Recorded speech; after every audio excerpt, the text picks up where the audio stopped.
Os gêmeos do milionário nunca tinham andado, até que ele flagrou a faxineira fazendo algo inacreditável.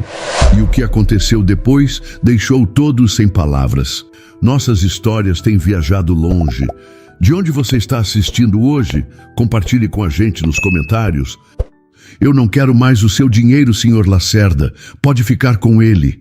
A voz da jovem cuidadora, Clara, atravessou o mármore frio do imenso hall de entrada.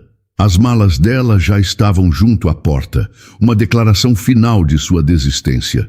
Tibério Lacerda, o dono daquela casa e de um império empresarial, apenas observava, sentindo um cansaço que parecia ter se instalado em seus ossos. Era a quarta cuidadora em menos de 2 meses. A cena já era familiar. Eles são impossíveis, continuou a moça com o rosto vermelho, demonstrando raiva e pavor. Seus filhos não são normais. Eles não falam, não andam, só ficam parados olhando para o nada, ou então gritam e quebram tudo se você move um brinquedo do lugar. Isso não é trabalho para uma cuidadora, é para um hospício. Cada palavra era um golpe, mas Tibério não demonstrou reação. Ele aprendeu a absorver os ataques, a deixar que as acusações sobre seus filhos o atravessassem sem desmoronar ali mesmo, na frente de um estranho. Ele apenas esperou que ela terminasse. Quando o silêncio finalmente chegou, ele falou com a voz baixa e sem vida. Quitéria irá acompanhar você até o portão e acertar o pagamento. Clara o encarou por um segundo, talvez esperando uma discussão, uma súplica. Não recebeu nada. Ela bufou, pegou as malas com um gesto brusco e saiu, batendo a porta com uma força que fez um vaso de cristal tremer sobre uma mesinha. O silêncio que se seguiu foi quase pior que os gritos. Era um silêncio pesado, carregado. Tibério fechou os olhos. Medo e culpa. Eram seus companheiros constantes, as sombras que o seguiam por todos os cômodos daquela mansão no Jardim Europa. Um lugar onde o luxo e a perfeição dos jardins não conseguiam esconder a tristeza que manchava as paredes. Há 1 ano, aquela casa tinha risadas. Tinha a voz de Isadora, sua esposa. Agora só tinha o vazio. Ele subiu as escadas devagar, cada degrau uma tarefa monumental. A culpa o esmagava. Ele era o CEO da Lacerda & Co. E um homem que controlava negociações milionárias, que liderava milhares de funcionários, mas não conseguia proteger seus próprios filhos. Não conseguiu proteger Isadora do acidente que a levou e agora não conseguia tirar Otto e Lino da prisão de silêncio em que viviam desde aquele dia. A porta do quarto de brincar estava entreaberta. Ele espiou. Os gêmeos de 5 anos estavam no chão, sobre o tapete macio, exatamente como a cuidadora descreveu. Lino, o mais novo por 7 minutos, olhava fixamente para a janela, seus olhos grandes e escuros perdidos em algum ponto do jardim. Ele parecia ter se desligado do mundo, uma defesa contra qualquer som ou movimento que pudesse assustá-lo. Sons de metal, principalmente, como o barulho do carro batendo. Do outro lado do tapete, Otto estava completamente concentrado em uma fileira de carrinhos de madeira. Ele os alinhava por cor, com uma precisão absoluta. Seus ombros pequenos estavam tensos. Tibério sabia que se um daqueles carrinhos fosse movido 1 centímetro para o lado, o silêncio seria quebrado por uma explosão de raiva e choro. Tibério entrou no quarto, forçando um sorriso que não alcançou seus olhos. "Oi, meus filhos." Nenhuma resposta. Ele se ajoelhou perto de Otto. "Que carrinhos bonitos! Você está organizando eles?" Otto não se moveu. Sua mãozinha continuou parada sobre um carrinho azul, como se decidisse se ele estava no lugar perfeito. Tibério estendeu a mão, pensando em tocar o cabelo do filho, mas hesitou. Seu toque poderia ser o gatilho. O medo de provocar uma crise o paralisava. Ele se virou para Lino. "Lino, o que você está vendo lá fora?" "Um passarinho." O menino continuou imóvel, respirando de forma suave e regular. Era como se seu pai não estivesse ali. Para eles, talvez ele realmente não estivesse. Tibério se sentia um fantasma em sua própria casa, assombrando a vida de seus filhos. A dor da perda de Isadora era uma ferida aberta, mas a dor de ver seus meninos assim, perdidos dentro de si mesmos, era uma agonia lenta e diária. Ele se levantou e foi até a janela, tentando ver o que prendia a atenção de Lino. Não havia nada, apenas as árvores e o céu cinzento de São Paulo. Senhor Tibério, a voz suave de Quitéria, a governanta que estava com a família há mais de 20 anos, veio da porta. Ele se virou. O rosto dela mostrava uma preocupação contida. Ela já foi? Ele perguntou, embora já soubesse a resposta. Sim, senhor. Quitéria olhou para os meninos e seu olhar se encheu de uma tristeza profunda. O senhor precisa descansar. Eu não consigo, Quitéria. Olhe para eles. Eles precisam de tempo, senhor, e talvez de um tipo diferente de ajuda. Tibério passou a mão pelo rosto, sentindo a barba por fazer. Eu já trouxe os melhores médicos, os melhores psicólogos. Eles dizem que é um trauma, que precisamos ter paciência. Mas como se tem paciência quando seus filhos parecem estar desaparecendo na sua frente? Ele se afastou da janela, sentindo as paredes do quarto se fecharem sobre ele. O luxo ao redor, os brinquedos caros, os móveis planejados, as roupas de grife, tudo parecia uma piada de mau gosto. Ele daria tudo, cada centavo, para ouvir a voz deles de novo, para vê-los correr em sua direção quando chegasse do trabalho, para ser novamente apenas o pai deles e não o guardião de suas tristezas. Na manhã seguinte à demissão de Clara, Quitéria se sentou à mesa da cozinha muito antes de o sol nascer. Ela segurava uma xícara de café, mas não bebia. Seu olhar estava fixo na agenda de contatos aberta à sua frente. As agências de cuidadoras já não eram uma opção. O que aquela casa precisava não era de outra jovem com um manual de pedagogia debaixo do braço, incapaz de entender que a dor não segue regras. A casa precisava de silêncio, de ordem, de uma presença que cuidasse dos espaços, sem tentar invadir as pessoas.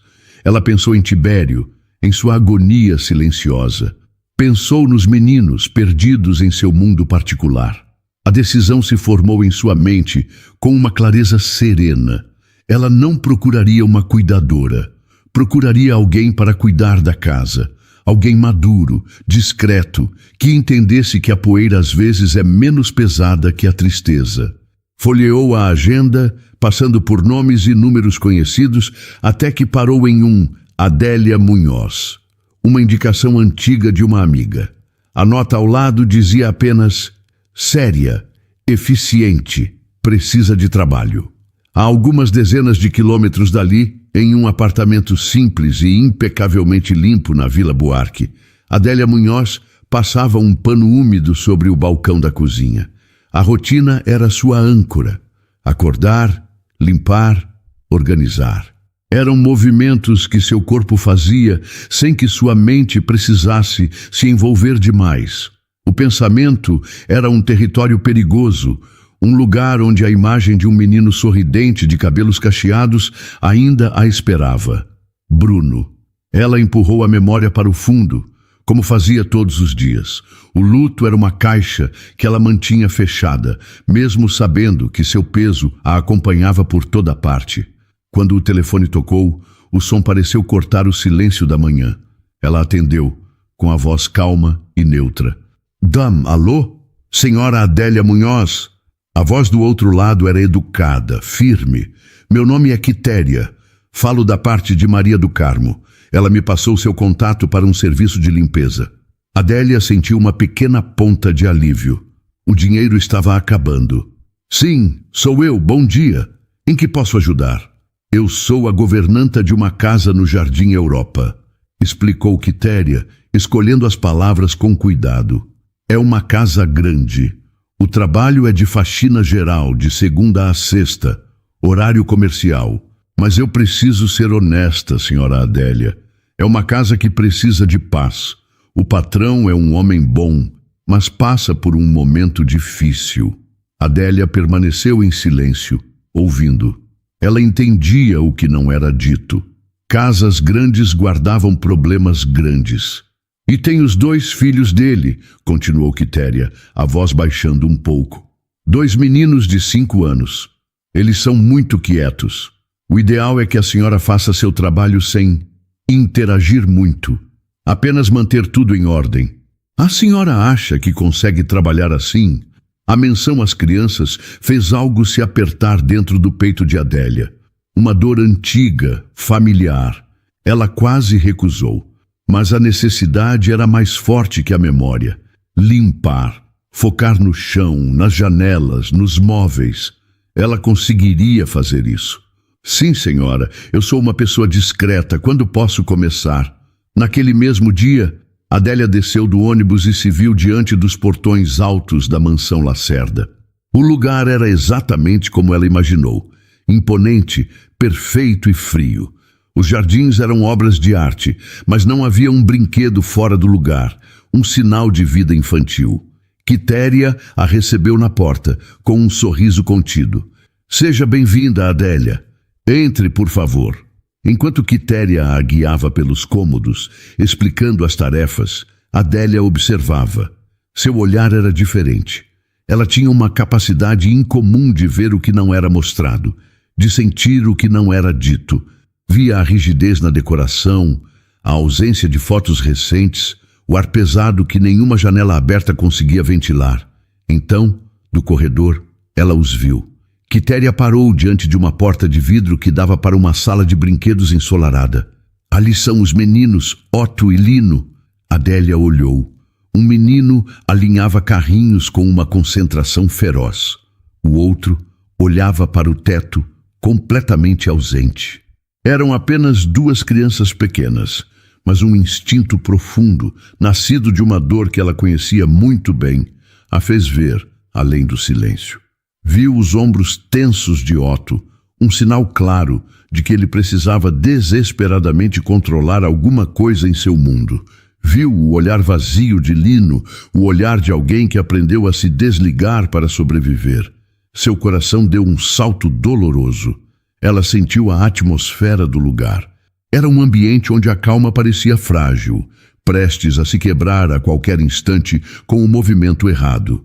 Uma pontada de náusea a atingiu. Era demais. Parecido demais com o que ela um dia... Adélia, está tudo bem? Perguntou Quitéria, notando sua hesitação. Adélia piscou, forçando o rosto a voltar para uma expressão neutra. Ela se recompôs, agarrando-se à simplicidade de sua nova função com todas as forças. Sim, claro. Desculpe. A casa é muito grande, só isso. Mentiu. Por onde a senhora quer que eu comece a limpeza? Quitéria pareceu satisfeita com a resposta. Pode começar pela cozinha. Vou mostrar onde ficam os produtos.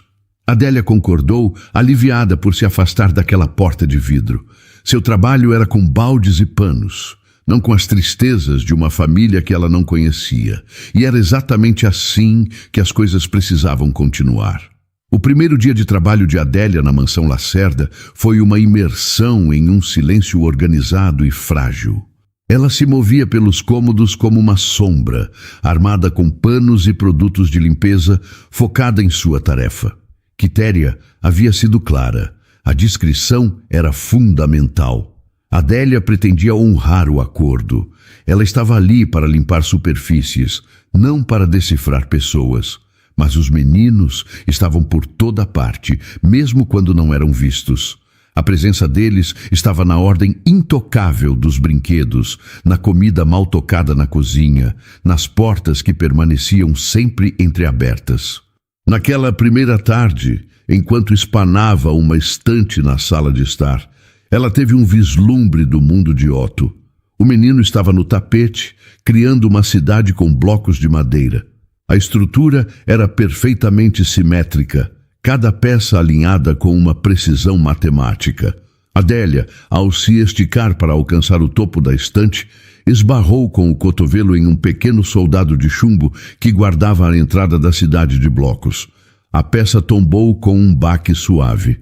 O efeito foi imediato e desproporcional. O silêncio foi rompido por um grito agudo, um som de pura angústia que não parecia caber em um corpo tão pequeno.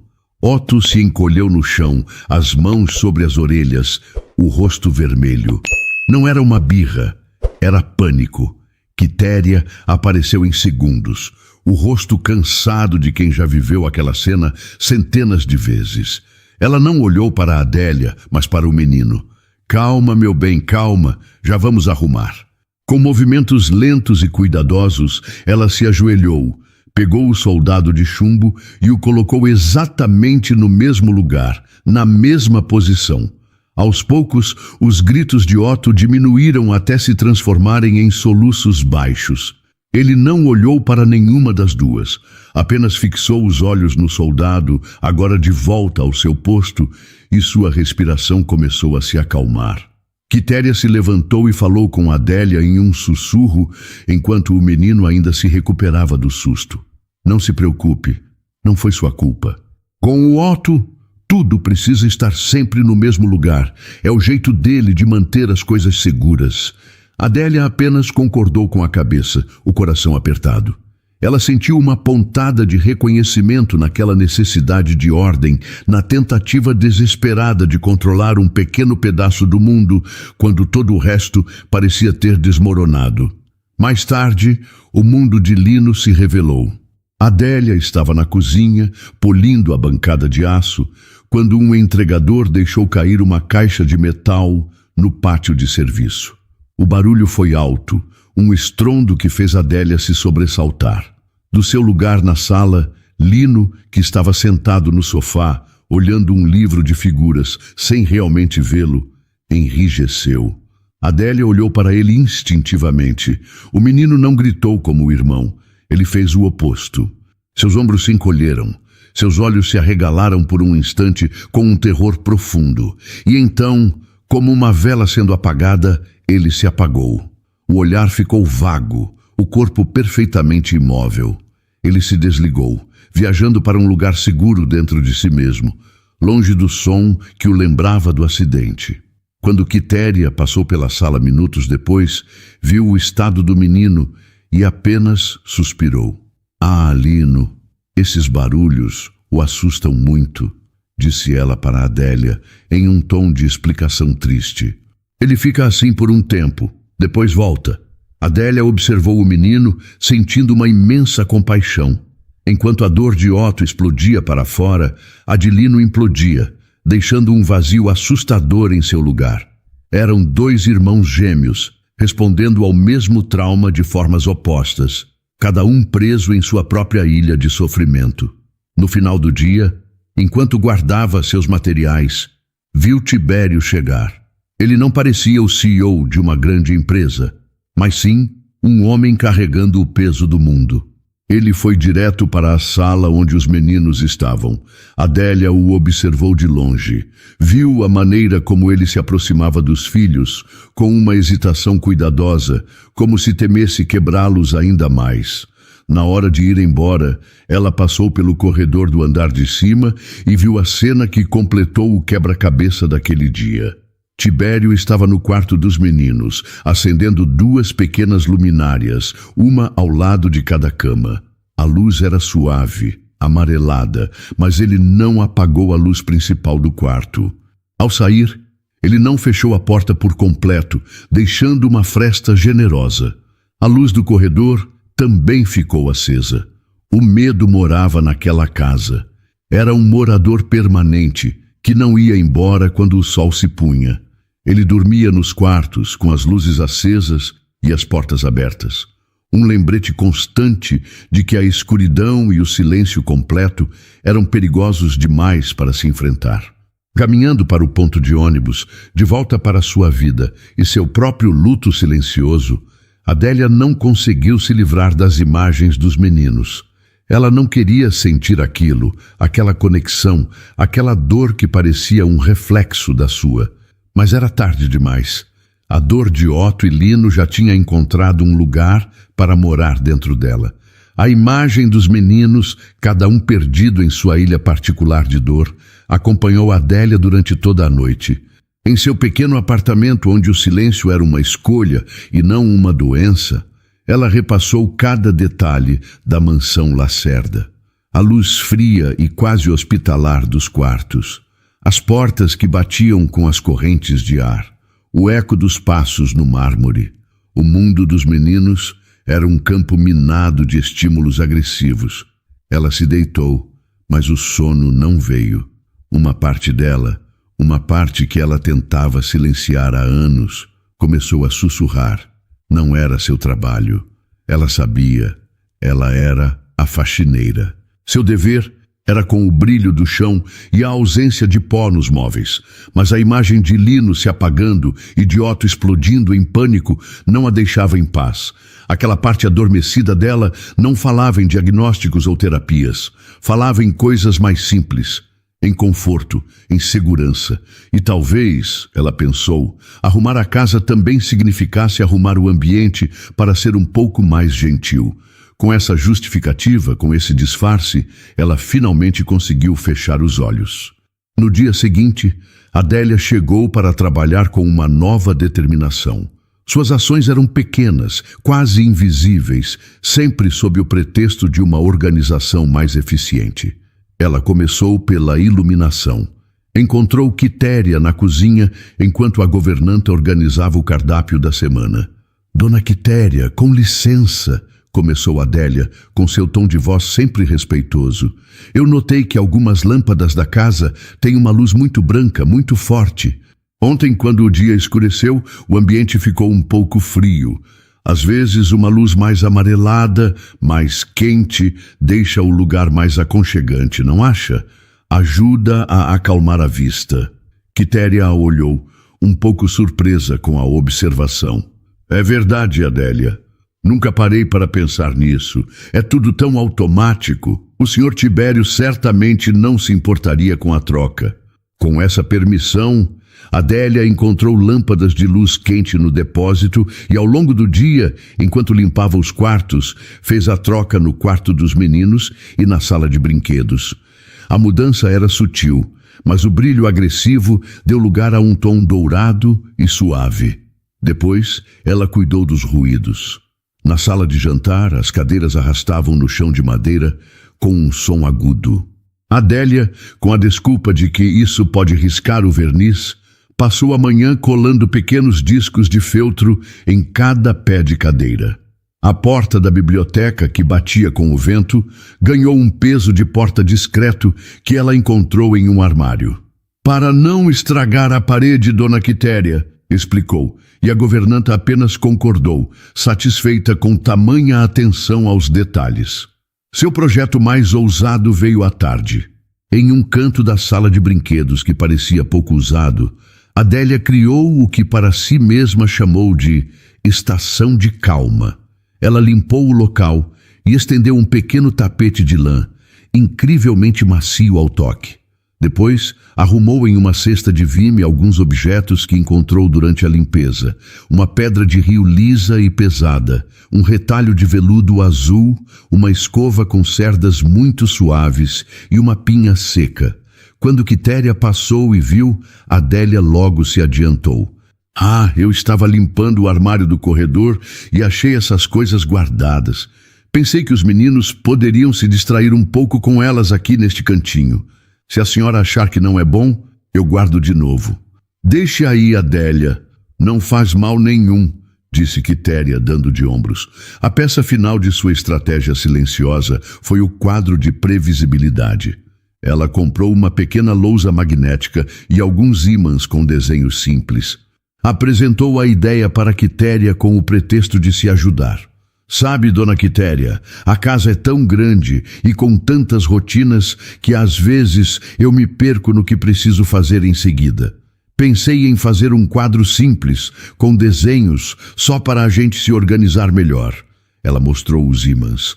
Um sol para a manhã e as brincadeiras, um prato para a hora do almoço, uma banheira para o banho, uma lua para a hora de dormir.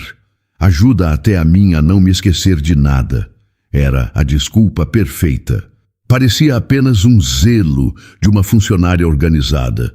Mas o verdadeiro propósito era dar a Otto e Lino um mapa do dia, uma forma de antecipar as transições que tanto os desestabilizavam. No final daquele dia, Adélia viu o primeiro resultado, minúsculo, quase imperceptível.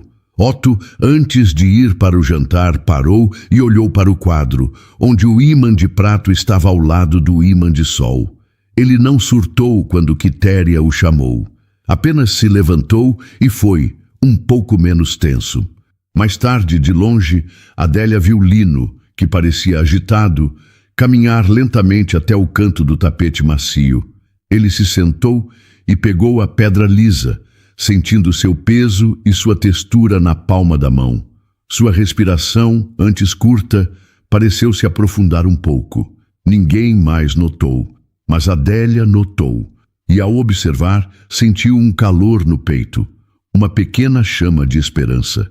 E junto com ela, o medo. O medo de que aquela chama iluminasse segredos que ela lutava para manter na escuridão.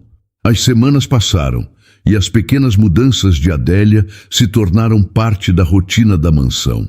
A casa estava visivelmente mais calma. As luzes suaves, os ruídos amortecidos e o quadro de horários na cozinha trouxeram uma camada de previsibilidade que diminuiu a frequência e a intensidade das crises de Otto. Lino também parecia menos propenso a se desligar, permanecendo presente por períodos mais longos. Mas Adélia sabia que a segurança por si só não era suficiente.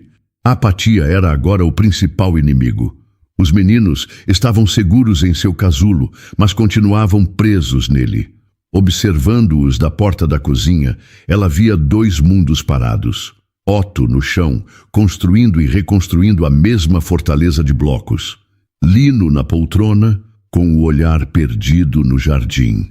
A dor a atingiu com força, uma lembrança de como a alegria de uma criança é feita de movimento, de descoberta, de barulho. Seu filho Bruno tinha sido um pequeno furacão. A quietude dos gêmeos era antinatural. Ela decidiu que precisava dar um passo adiante, um passo arriscado. Precisava introduzir o movimento em suas vidas, mas de uma forma que parecesse orgânica, uma brincadeira. Em um momento em que Quitéria passava apressada pela sala com uma pilha de roupas, Adélia a abordou. Dona Quitéria, eu estava pensando... Os meninos ficam tão quietinhos. Pensei em algumas brincadeiras, coisas bobas para fazer enquanto eu arrumo, para quebrar um pouco o silêncio e gastar a energia deles. Quitéria parou, a mente claramente em outras tarefas. Faça o que achar melhor, Adélia, desde que não os agite demais.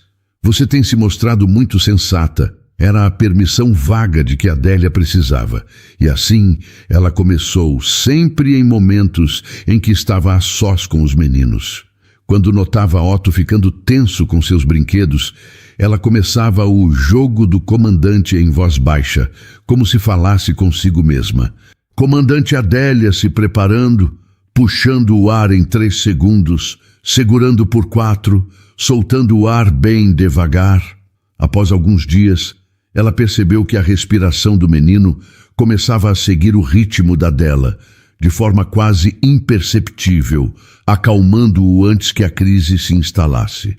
Seu próximo passo foi a pista do corredor. Com a desculpa de que o corredor longo era muito sem graça e que as fitas a ajudariam a guiar o aspirador, ela criou o caminho colorido. Em um momento de silêncio, quando estava limpando os vidros da sala, ela viu de relance. Lino, o observador, se arrastou até a fita amarela e traçou o contorno dela com o dedo. Otto, o menino da ordem, ficou intrigado e começou a alinhar seus carrinhos ao longo da fita vermelha. Ninguém mais viu, apenas Adélia. A maior ousadia veio em uma tarde na cozinha. Ela estava sozinha com os meninos, preparando a massa de um bolo. "Eu preciso de ajuda", anunciou ela em um tom divertido. "Preciso de heróis da cozinha para uma missão muito importante." Ela colocou uma tigela de plástico na bancada mais baixa da cozinha.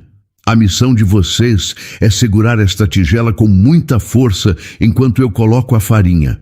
Mas heróis precisam ficar em pé para terem super força." Lino hesitou, mas Otto, atraído pela ideia da missão, se arrastou até a bancada. Com um esforço visível, ele se apoiou primeiro nos joelhos e depois, agarrando-se à bancada, impulsionou o corpo para cima. Suas pernas tremeram violentamente, mas ele se manteve firme, os olhos fixos na tigela. Adélia prendeu a respiração. Aquele era um gesto que, ela tinha certeza, não acontecia naquela casa há mais de um ano. Otto ficou de pé por 5 longos segundos. Vendo o irmão, Lino o imitou. Ele se ergueu mais instável e ficou em pé por talvez 3 segundos antes de suas pernas cederem e ele voltar a se sentar no chão. Mas ele havia tentado. O coração de Adélia batia descontrolado. Ela continuou a brincadeira como se nada extraordinário tivesse acontecido, elogiando seus valentes heróis. Minutos depois, usou um carrinho de brinquedos leve para criar a entrega especial. "Tenho uma entrega secreta para fazer na sala", disse ela, colocando um único biscoito no carrinho. "Quem pode me ajudar a levar este tesouro?" Otto empurrou o carrinho, usando-o como um andador improvisado. Ele deu alguns passos arrastados, mas determinados. Eram passos. Lino o seguiu, com a mão no ombro do irmão, como se buscasse coragem. Quando terminaram, os meninos voltaram para seus cantos silenciosos, como se nada tivesse acontecido. Ninguém mais na casa sabia. Não havia testemunhas. O segredo era apenas de Adélia. E enquanto ela limpava a farinha do balcão, sentiu uma onda de esperança tão forte que era quase dolorosa. As vitórias eram reais, e com elas o perigo. Pois cada passo trêmulo dos meninos era um passo que a afastava de seu disfarce de faxineira e a aproximava perigosamente de quem ela era antes de Bruno. Os dias na mansão Lacerda começaram a encontrar um novo ritmo, uma melodia suave que tocava por baixo do silêncio habitual. As vitórias de Adélia, conquistadas em segredo, começaram a se acumular, pequenas pedras que juntas construíam a fundação de algo novo. Eram momentos que só ela via, tesouros que guardava para si com uma mistura de euforia e pavor. Ela via Otto, que antes não tolerava o toque de seus joelhos no chão, agora passar longos minutos ajoelhado sobre a pista do corredor, concentrado em alinhar seus carrinhos ao longo da fita azul. Ele sustentava o próprio peso por períodos cada vez maiores, o esforço esquecido em nome da ordem que tanto amava. Com Lino, Adélia inventou a caça ao tesouro com adesivos. Ela colava pequenas estrelas brilhantes e texturizadas em lugares baixos e inesperados. No pé de uma cadeira, na parte de baixo de uma mesa, na estante de livros. Depois, em tom de segredo, dizia: "Lino, acho que vi um tesouro brilhando perto do sofá. Você consegue pegar para mim?"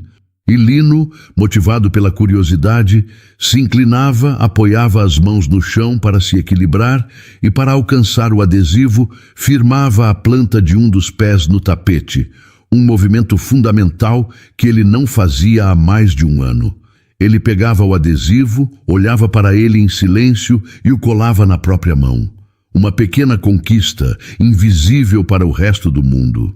As consequências dessas vitórias secretas, no entanto, começaram a transbordar para a vida da casa. Quitéria foi a primeira a verbalizar a mudança. Em uma tarde, enquanto tomava um rápido café com Adélia na cozinha, a governanta a olhou com uma curiosidade genuína. "Sabe, Adélia, pode ser só impressão minha, mas os meninos parecem melhores." Adélia sentiu um arrepio, mas manteve o rosto sereno, como se estivesse apenas ouvindo uma observação casual. "Melhores como, dona Quitéria?" "Eu não sei explicar direito", disse a governanta pensativa. "As crises do Otto, quando acontecem, parecem mais curtas. E o Lino, ele comeu quase todo o almoço ontem e hoje. Eu tenho a impressão de que eles estão dormindo um pouco mais profundamente. A casa parece mais leve." Adélia ofereceu um sorriso discreto, desviando o mérito. "Fico feliz em ouvir isso. Eles são bons meninos." Talvez só precisassem de um pouco mais de tempo, mas era Tibério quem Adélia temia. Submerso em seu trabalho e em seu luto, ele era uma presença distante, mas atenta. E ele também começou a notar. Chegava em casa à noite esperando a mesma atmosfera pesada de sempre, mas encontrava algo diferente. Um silêncio menos opressivo, uma calma que não era apatia. Certa noite ele entrou na sala de brinquedos e viu Lino folheando um livro. A diferença era sutil. Antes, ele apenas segurava o objeto, os olhos vazios. Agora, seu dedo traçava uma das figuras, um pequeno barco. Parecia haver um pingo de interesse ali. Em outro canto, Otto organizava seus bonecos, mas seus ombros não estavam tão tensos, sua respiração não era tão contida. Mais tarde, ele procurou Quitéria. Como os meninos passaram o dia? Perguntou ele, a pergunta de sempre, mas com um novo tom de interesse. Foi um dia calmo, senhor, muito calmo, respondeu a governanta. A nova faxineira, a Adélia, tem um jeito bom com eles. Mantém os meninos ocupados com aquelas brincadeiras simples dela enquanto arruma as coisas. Acho que a distração faz bem a eles. Distração. A palavra ficou na mente de Tibério. Ele agradeceu a Quitéria e se retirou para seu escritório. Uma pequena chama de esperança tentou se acender em seu peito, mas ele a apagou com a força de um hábito doloroso. Ele já tinha tido esperança antes. Lançou-se de cabeça nas promessas dos melhores especialistas. Terapias inovadoras, tratamentos experimentais, consultas que custaram fortunas. Cada uma delas começava com um brilho de otimismo e terminava em um beco sem saída, com a decepção sendo ainda mais amarga que a anterior. Ele aprendeu da forma mais dura que a esperança era uma armadilha. Ela o fazia baixar a guarda, o deixava vulnerável para a próxima queda. Olhou para a foto de Isadora em sua mesa, o sorriso dela uma lembrança de um tempo em que acreditar era fácil. Proteger seus filhos para ele agora também significava proteger a si mesmo da dor de mais um fracasso. Aquela calma que ele sentia na casa era provavelmente uma ilusão, uma semana boa, um acaso. Não podia ser real. Não podia se permitir acreditar. Naquela noite, ele parou na porta do quarto dos filhos, observando-os dormir. Eles pareciam serenos, os rostos tranquilos, sob a luz amarelada que a faxineira nova tinha instalado. Uma parte dele, uma parte que ele odiava, queria desesperadamente acreditar que aquilo era o começo de algo. Mas o medo era maior. O medo de se iludir de novo o mantinha paralisado. Ele fechou a porta, escolhendo a segurança de sua tristeza conhecida em vez da aterrorizante vulnerabilidade de uma nova esperança. A tarde estava se desenrolando como a mais promissora de todas. Na cozinha, o ar estava preenchido não por silêncio, mas por uma concentração pacífica. Otto estava de pé junto à bancada baixa, na missão dos heróis da cozinha. Suas pernas ainda tremiam, mas ele já conseguia se manter firme por quase 10 segundos, os olhos fixos na tigela que segurava, enquanto Adélia contava em um sussurro encorajador. 6, 7, 8. Muito bem, herói. Pode descansar. No corredor, Lino empurrava o pequeno carrinho de brinquedo ao longo da fita azul. Ele dava passos hesitantes, usando o carrinho como apoio, mas seu rosto mostrava um traço de determinação. Ele não estava se movendo por obrigação. Ele estava brincando. Pela primeira vez, Adélia sentiu que o muro invisível ao redor deles estava realmente começando a ceder. Ela permitiu a si mesma um pequeno sorriso, um momento de pura e descuidada alegria. Foi nesse exato momento que a porta da frente se abriu. Tibério entrou na mansão. Uma reunião importante havia sido cancelada e ele decidiu voltar para casa mais cedo, um impulso raro. O que o recebeu não foi o silêncio pesado de sempre, mas a visão estranha das fitas coloridas coladas em seu chão de mármore. Ele parou, uma sensação de irritação o invadindo. Que bagunça era aquela? Seguiu em frente, atraído pela voz baixa de Adélia, vindo da cozinha. Ele parou no batente da porta e a cena que se desdobrou diante dele congelou seu sangue. Não era uma brincadeira. Em sua mente, cansada e desconfiada, aquilo era um cenário clínico. O chão marcado, o timer na bancada, a mulher que ele contratou para limpar a casa, conduzindo uma espécie de exercício com seu filho, contando como uma terapeuta. Cada alarme em seu corpo soou ao mesmo tempo. Era a mesma coisa de antes. As mesmas promessas vazias, as mesmas técnicas que nunca funcionaram. A esperança que ele vinha esmagando em seu peito se transformou em uma raiva fria e cortante. O que é isso? A voz dele cortou o ar, gélida e afiada. Adélia se virou em um salto, o coração disparando. O sorriso em seu rosto desapareceu. Otto se encolheu com o tom de voz do pai. E Lino, no corredor, parou de repente, o carrinho esquecido. Senhor Tibério, o senhor chegou cedo, disse ela, a voz tentando soar calma. Ela se levantou, posicionando-se sutilmente entre ele e os meninos. Eu perguntei o que é isso, repetiu ele, ignorando o cumprimento. Seus olhos varreram a cena com desprezo. O que você está fazendo com os meus filhos? Adélia engoliu em seco, o disfarce voltando como um instinto. É só uma brincadeira, senhor, para gastar um pouco a energia deles e deixar a arrumação da casa mais divertida. Notei que eles ficam mais calmos assim. Brincadeira? A risada de Tibério foi curta e sem humor. Isso não parece uma brincadeira. Isso parece o tipo de coisa que as outras especialistas tentaram fazer aqui dentro. Você não foi contratada para isso. Você foi contratada para limpar o chão, não para mexer com a cabeça dos meus filhos ou me dar falsas esperanças. A acusação a atingiu com força. Falsas esperanças. Era exatamente o que ele via. Senhor, eu jamais faria qualquer mal a eles. Eu não quero saber, interrompeu Tibério, a decisão final em seu rosto de pedra. A dor de velhas decepções o cegava. Ele estava protegendo seus filhos. Era o que dizia a si mesmo, protegendo-os de mais um fracasso. Pegue as suas coisas. Eu quero você fora da minha casa. Agora. As palavras ficaram suspensas no ar. Adélia o encarou, chocada e magoada, mas viu que não havia espaço para argumentos. O homem à sua frente não era um pai vendo o progresso dos filhos. Era um homem ferido, reagindo a uma ameaça percebida. Foi então que o mundo deles desabou. Ouvindo o veredito na voz do pai e vendo a angústia no rosto de Adélia, Otto soltou um grito estridente. Ele varreu a tigela da bancada com um gesto violento, o plástico batendo no chão com um barulho oco. A ordem havia sido destruída. No corredor, Lino começou a tremer. Seus olhos se arregalaram em puro terror, e então, como se uma luz interna fosse desligada, ele ficou completamente imóvel. O rosto uma tela em branco. Ele tinha se desconectado.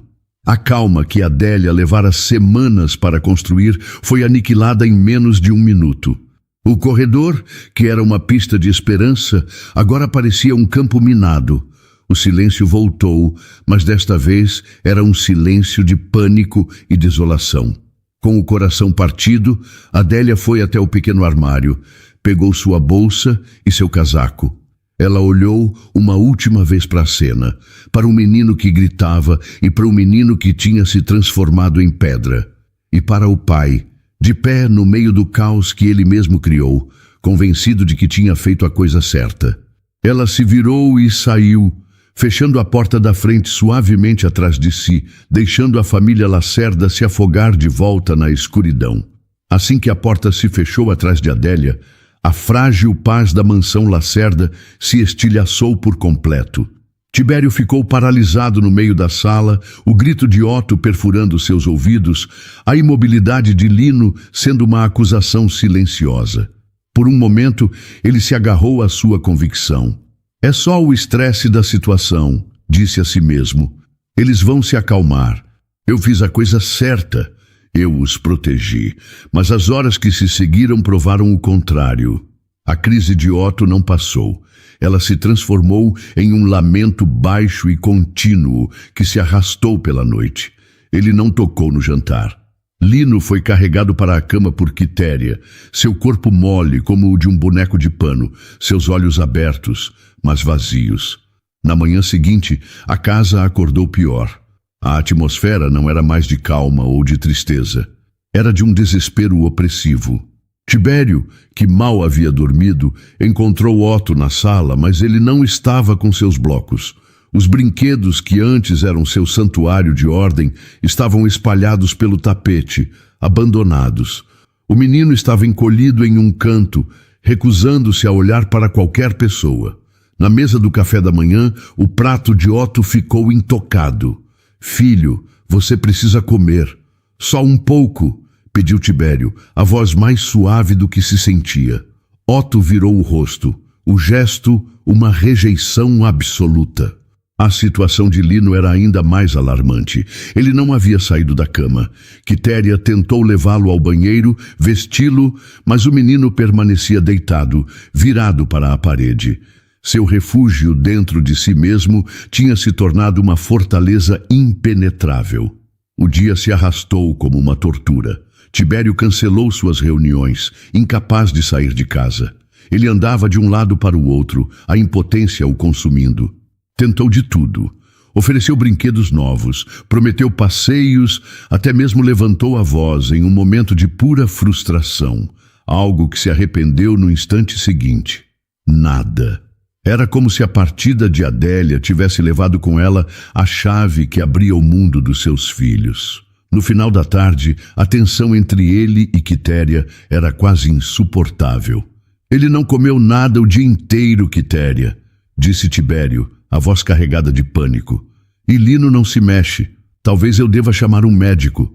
Quitéria, que limpava a cozinha com uma eficiência silenciosa e julgadora, parou e olhou para ele. "O médico vai receitar um remédio, senhor. Mas o que eles sentem não se cura com remédio." Ela fez uma pausa antes de proferir as palavras que Tibério não queria ouvir. Talvez eles sintam falta dela, das brincadeiras. Ele não respondeu, apenas deu as costas e subiu para o quarto dos meninos. O comentário de Quitéria era uma pontada direta em sua culpa. A noite caiu, e com ela um silêncio doentio. Tibério colocou Otto na cama, um corpo rígido e sem reação.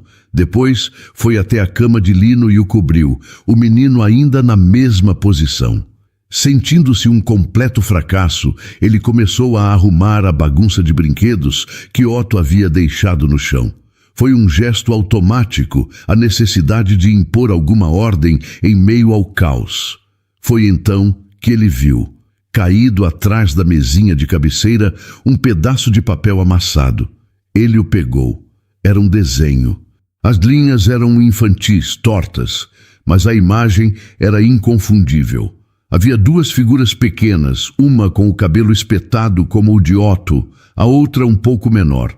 No meio delas, uma figura mais alta, com cabelos compridos e um grande sorriso, estava de mãos dadas com as duas crianças. Acima da cena, uma frase estava escrita com letras trêmulas e desiguais. "A casa fica calma com ela." E ao lado da figura alta, quase como um segredo, as letras Deli. Tibério se sentou no chão, o papel tremendo em suas mãos. O ar sumiu de seus pulmões. Aquela não era a análise de um especialista, não era a opinião de uma cuidadora, era um boletim vindo diretamente do coração de seus filhos. A verdade, pura e simples, em um pedaço de papel. E com a verdade veio a clareza, uma clareza devastadora. Ele não havia demitido Adélia para proteger Otto e Lino. Ele a demitiu para se proteger. Ele viu nela um sucesso que ele, com todo o seu dinheiro e poder, não conseguiu comprar. Viu uma esperança que ele não tinha mais coragem de sentir. O medo de se decepcionar mais uma vez, o orgulho ferido por ver uma simples faxineira ter mais efeito que uma equipe de médicos, tudo isso se transformou naquela raiva fria. Ele não a expulsou por ela ser uma ameaça para seus filhos. Ele a expulsou por ela ser uma ameaça para a sua dor, para a muralha que ele construiu ao redor de seu próprio coração. Em um ato de autoproteção, ele havia sacrificado a única pessoa que os estava resgatando. Ali, no chão do quarto silencioso, Tibério Lacerda desmoronou. Segurando o desenho como se fosse a coisa mais preciosa do mundo, ele chorou. Não pela perda de Isadora, mas pela enormidade de seu próprio erro. Tibério não dormiu. Passou a noite em claro, sentado em sua poltrona de couro, o desenho dos filhos sobre a mesa como uma sentença e um mapa. Ao primeiro sinal de luz, uma nova determinação, forjada na culpa e no desespero, tomou conta dele. Desceu as escadas e encontrou Quitéria na cozinha, já preparando o café. A governanta o olhou e soube que algo havia mudado. O rosto dele não carregava a raiva fria do dia anterior, mas sim o peso de um homem que se viu no espelho e odiou o que encontrou. Quitéria, disse ele, a voz rouca pela falta de sono. Eu preciso do endereço da Adélia, agora. Ela não fez perguntas. Viu o desenho amassado na mão dele e compreendeu tudo. Abriu uma gaveta, pegou a ficha de contratação e anotou o endereço em um pedaço de papel. Vila Buarque, disse ela, entregando o papel a ele. O trajeto do Jardim Europa até a Vila Buarque foi uma viagem entre dois mundos. Tibério dirigia seu carro de luxo por ruas que se tornavam cada vez mais simples, mais cheias de vida e de imperfeições. Ele deixou para trás os muros altos e os jardins perfeitos para entrar em um bairro de prédios antigos, de pequenas lojas e de pessoas caminhando pelas calçadas. Sentia-se um estranho, um invasor. O poder que ele exercia em sua sala de reuniões não significava nada ali. Ele encontrou o prédio, modesto e bem cuidado. Subiu os lances de escada, o coração batendo com força contra as costelas. Parou diante da porta dela, respirou fundo e bateu. Cada segundo de espera foi uma agonia. Quando Adélia abriu a porta, seus olhos se arregalaram em surpresa, que foi rapidamente substituída por uma expressão guardada, impenetrável. Ela não o convidou para entrar, apenas esperou. Tibério sentiu a garganta secar. Adélia, Ele começou, a voz falhando. Eu sinto muito. Não há outra forma de dizer. Eu cometi um erro terrível. Eu agi como um tolo, como um cego. Eu estava com medo e descontei em você. Ele estendeu a mão trêmula, mostrando a ela o desenho. Eles não estão bem.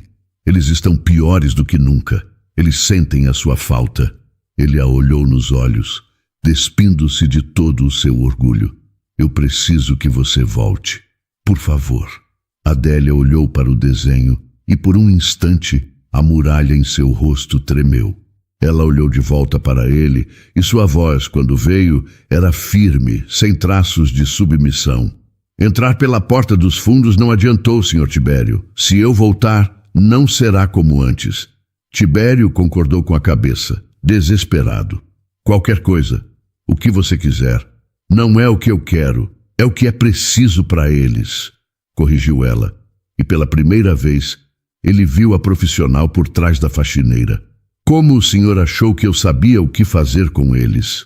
Eu não sei, admitiu ele, humilhado. Eu só vi o que eu queria ver. Eu era psicóloga infantil, Sr. Tibério, disse ela, a confissão saindo com um peso de anos. Eu abandonei a profissão quando perdi meu filho, Bruno. Eu achei que não conseguiria mais fazer isso. Achei que limpar o chão seria mais seguro. A dor na voz dela era palpável e Tibério sentiu uma nova onda de vergonha. Eu não sabia. O senhor não perguntou. Cortou ela, sem acusação, apenas constatando um fato. E é por isso que, se eu voltar, será com regras. As minhas regras. Ele esperou, pronto para aceitar qualquer coisa.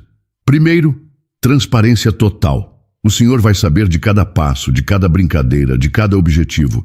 E eu preciso que o senhor me diga tudo. Se tiveram uma noite ruim, se algo os assustou. Não posso trabalhar no escuro. Certo, disse ele, a voz firme. Segundo, o senhor vai participar, ativamente. Não é para me contratar e esperar um milagre. O senhor vai se sentar no chão, Vai fazer as brincadeiras, vai ser o porto seguro deles. Eles precisam do pai, não de mais uma especialista. Eu vou, prometeu ele. Terceiro, sem promessas de cura. Eu não vou prometer que eles vão andar ou falar amanhã. O que eu posso prometer é que vamos trabalhar por 1% de melhora a cada dia. 1 segundo a mais em pé, uma crise mais curta. Metas pequenas, possíveis e reais. O Senhor consegue aceitar isso sem criar falsas esperanças? A pergunta era um teste direto à sua maior fraqueza. Sim, respondeu ele com sinceridade. Consigo. E por último, concluiu Adélia, o olhar fixo no dele. Eu não volto como faxineira. E também não volto como psicóloga. Aquela Adélia não existe mais. Se eu voltar, será como coordenadora de rotina e desenvolvimento.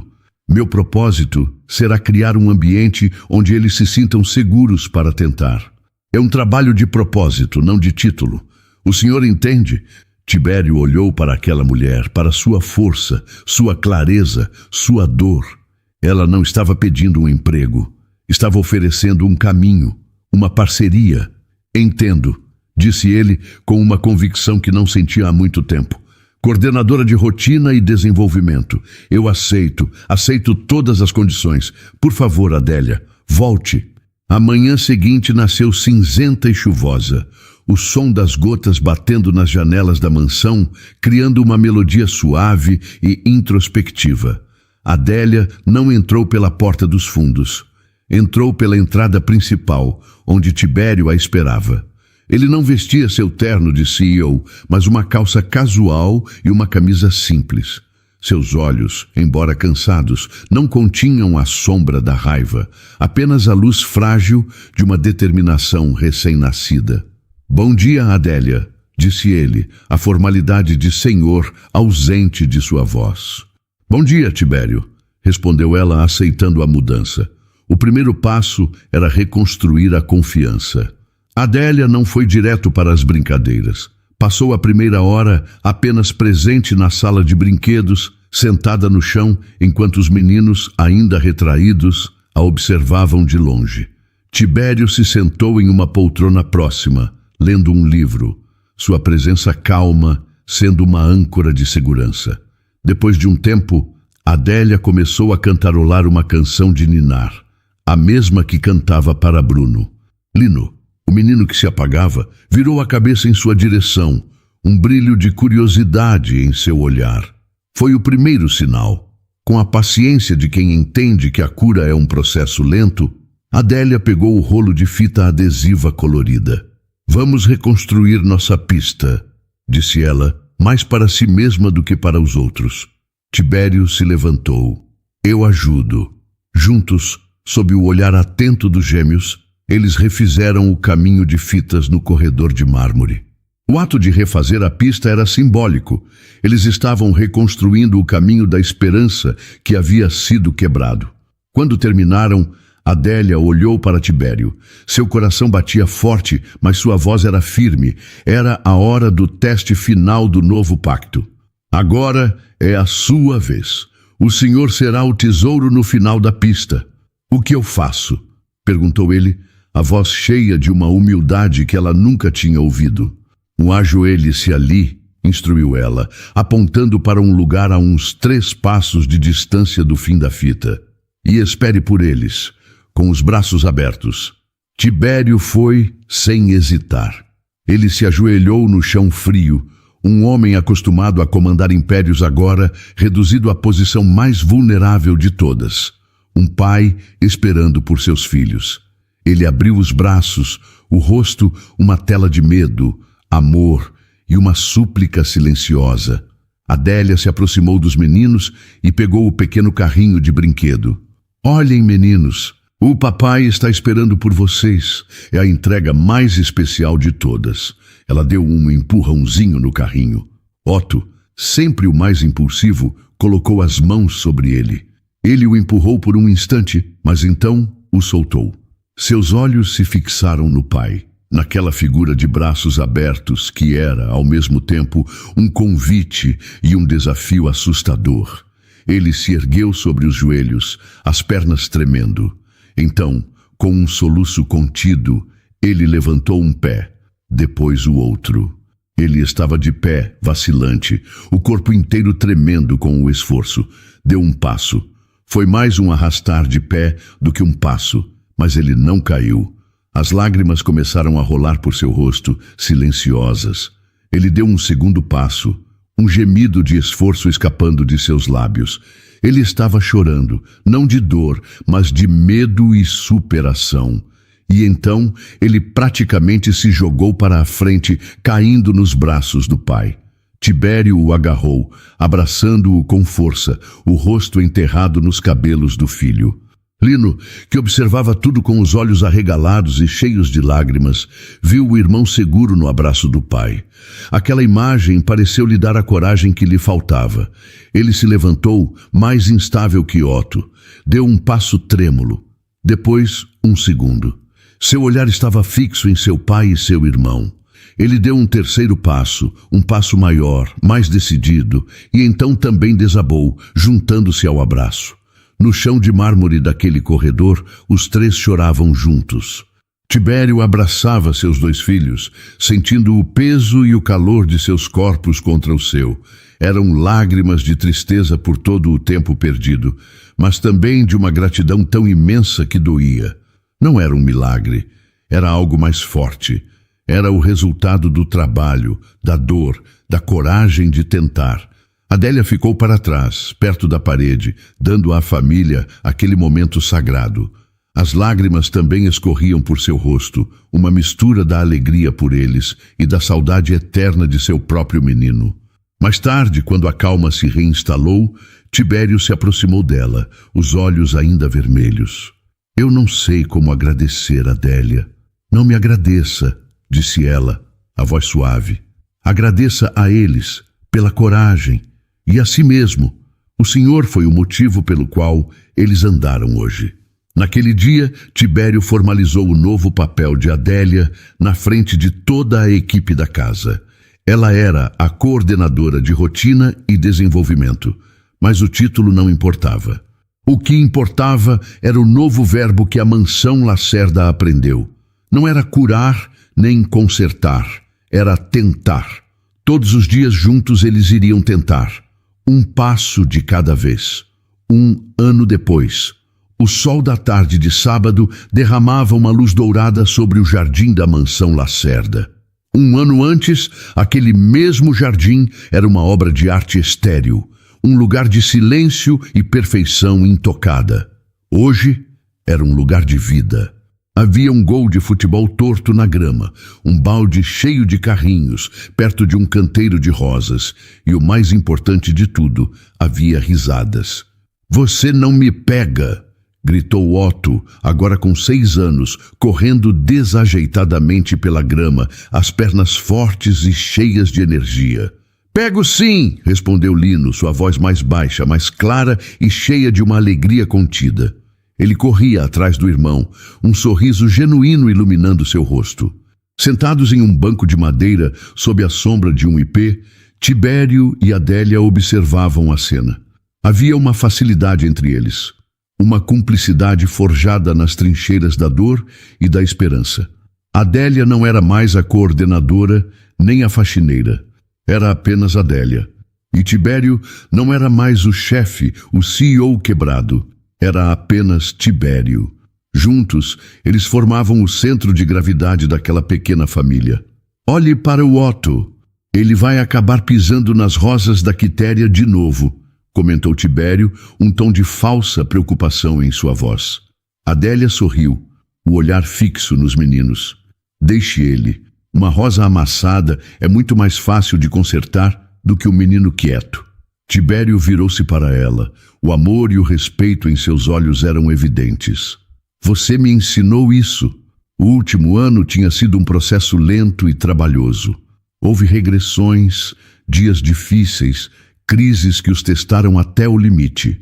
Mas para cada passo para trás, eles davam 2 para a frente. O lema de 1% de melhora a cada dia tinha se tornado a filosofia da casa. A fala dos meninos voltou aos poucos. Primeiro, palavras soltas. Lino, o observador, começou com água, pai, Deli. Otto, depois de meses de silêncio, um dia simplesmente disse bola. E a partir dali, não parou mais de falar. Eles ainda tinham suas dificuldades. Otto às vezes precisava de sua ordem, de seus rituais para se sentir seguro. Lino ainda se assustava com barulhos muito altos e em dias de grande estresse podia se fechar um pouco em seu mundo. Mas a diferença era que, agora, eles não estavam mais sozinhos em suas ilhas. Tinham um ao outro, tinham Adélia e, acima de tudo, tinham um pai que aprendeu a se ajoelhar no chão, a ouvir e a ter os braços sempre abertos. Isadora ia adorar ver o Lino tão corajoso, disse Tibério, a menção ao nome da falecida esposa, agora trazendo uma nostalgia doce, não uma dor aguda. Ele tem o sorriso dela. Ele tem, concordou Adélia com suavidade, e ele tem o pai dele para lhe dar coragem. Ela também pensava em Bruno. Via um pouco dele na energia caótica de Otto, na curiosidade silenciosa de Lino. A dor da perda nunca desaparecia por completo, mas tinha mudado de forma. Não era mais um buraco vazio em seu peito. Tinha se transformado em uma sabedoria, em uma capacidade de amar e de curar que ela pôde oferecer a outra família. Ao ajudar a curar os filhos de Tibério, ela também encontrou um caminho para curar a si mesma. Mais tarde, os meninos correram até eles. Pai, a gente pode comer bolo de chocolate? Perguntou Otto sem fôlego. Agora? Perguntou Tibério, olhando para Adélia. Acho que uma exceção não vai fazer mal, disse ela, piscando para os meninos que comemoraram. Enquanto caminhavam de volta para a casa, Lino, em um gesto que se tornara comum, deslizou sua mão pequena para dentro da mão de Adélia. Otto fez o mesmo com a mão de Tibério, e por um momento os 4 pararam, olhando para a casa que não era mais um mausoléu, mas um lar. No escritório de Tibério, o desenho dos meninos ainda estava guardado em sua gaveta principal. Ele o olhava todos os dias, um lembrete de seu pior erro e de sua maior lição. Ao lado da foto de Isadora, agora havia outra, mais recente, uma foto tirada por Quitéria algumas semanas antes. Nela, os 4 estavam no jardim, rindo. Otto no colo de Tibério e Lino abraçado a Adélia. A imagem de uma família imperfeita, improvável e inegavelmente feliz. A casa não era mais silenciosa. Estava cheia de discussões sobre qual desenho assistir, de barulho de brinquedos caindo no chão, de pedidos de bolo de chocolate e, acima de tudo, do som constante de 4 pessoas aprendendo a viver juntas. Todos os dias, eles continuavam a tentar. E isso era mais do que suficiente. Para toda mulher que já teve o coração ferido por uma perda tão profunda que a fez abandonar sua identidade, que a fez acreditar que seu propósito havia acabado e que a única forma de sobreviver era se escondendo atrás de uma rotina de tarefas simples. Para todo homem que do topo do mundo se viu impotente em sua batalha mais importante, uma solidão tão grande que o fez construir muralhas de medo e controle, disfarçadas de proteção.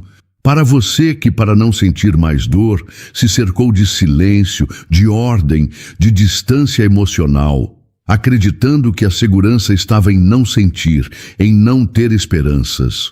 A história de Adélia e Tibério nos mostra uma das verdades mais difíceis e, ao mesmo tempo, mais bonitas da vida.